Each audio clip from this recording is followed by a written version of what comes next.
بسم الله الرحمن الرحيم.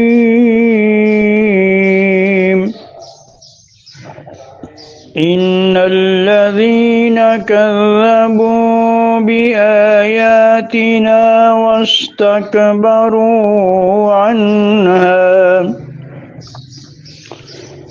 عنها لا تفتح لهم أبواب السماء ولا يدخلون الجنة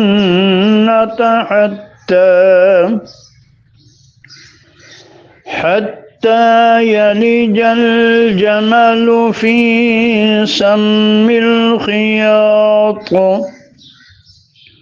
وكذلك نجزي المجرمين.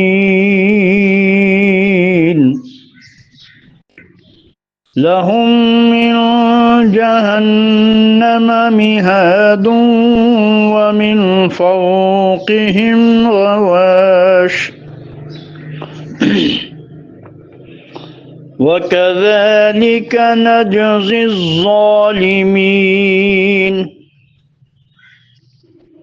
والذين آمنوا وعملوا الصالحات لا نكلف نفسا إلا وسعها